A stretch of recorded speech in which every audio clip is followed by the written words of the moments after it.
Louisiana versus all y'all, Jared Roser over at Catholic High in Baton Rouge with George Hart III, who just signed his paperwork to be a preferred walk-on at Arizona State.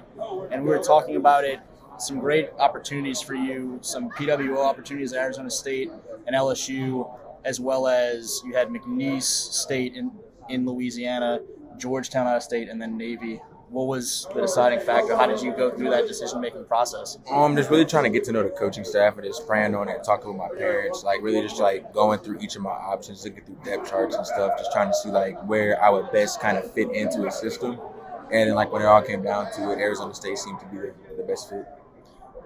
Tell me more about that, I guess, in terms of, starting specifically with the football side, what was the right fit for you in terms of whether what they do schematically or the roster situation that kind of stood out and you felt like that was a good fit? So like we went back, like I went back and watched a couple of games from like each kind of team and just seeing like I feel like I can fit into like whatever type of offense, but like just seeing like what type of plays they kind of run, like that I'm most comfortable with, and then just kind of seeing like the culture around there and like how the players react with each other and stuff like that. So that was like a big thing. And then also like what you said, like the room size and stuff. Yeah.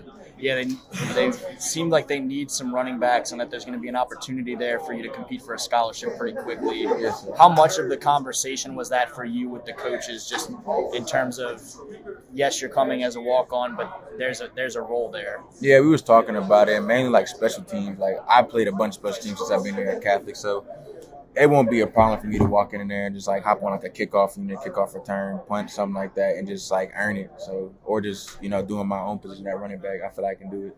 And I talked with the running back coach there a little bit about it, and he was explaining it to me, and I feel like I can do it. There is some Louisiana flavor out there, both some connections on staff as well as a few guys they recruited, including Baton Rouge guy and Jordan Clark that you're really familiar with.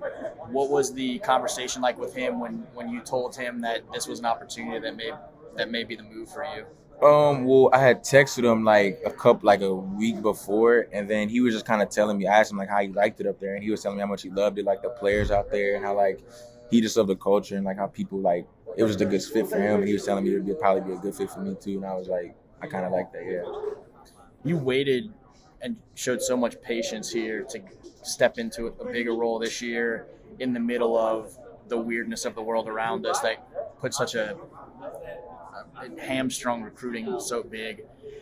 To finish your high school career the way you did with that strong playoff run that Coach was talking about, and to now be heading off to a Power 5 school where you see an opportunity in front of you to play some college ball at a very high level, what has it been like, just roller coaster wise, and how much excitement is there now to see it all unfolding? There was a lot of ups and downs.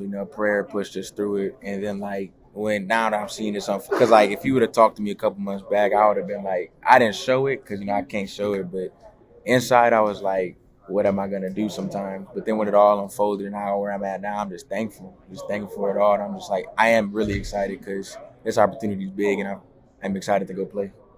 Being able to celebrate it with Chernauskas, Boulay, and Jay, and you guys are going to have some more ultimately end up playing college ball from this team, but the opportunity for a few of y'all to celebrate it and know that some more are on the way, how special is that, knowing sort of the bond that you guys have had throughout this, to be able to share some of these moments, these next steps with one another? It's cool because especially those guys, been with those guys since freshman year, been with Michael since like pre-K, so like just getting to like, especially with Mike, just like getting from like a little kid, we dreamt of stuff like this, and now we're actually doing it. It's really cool. And especially with Jay and Boulay and the guys below me, like Corey, Singleton, Tay, and like Trey Benson, all them, like coming back next year, hopefully they doing the exact same stuff and like here with you and stuff like that, yeah. I was going to ask what the message was to some of the young guys that y'all leave behind, but you kind of hit on it a little bit there. Yeah, I was just telling them, like, just ball out because, like, it's they last. Like, it didn't really hit me till I was in the locker room, like, taking off my pads, like, this was it. So I'm just telling them to, like, really take it all in because it'll fly by because, like, when I first went to that first summer practice, I didn't think it was going to be over. Yeah, and, like, I'm just telling them to, like, take it all in. There you go. Appreciate you, man. No Congrats problem. again. Thank you. Again, he's George Hart III, heading off to Arizona State, fresh off of a state championship to end this group's career at Catholic High. And for Louisiana versus all y'all, Jared Roser.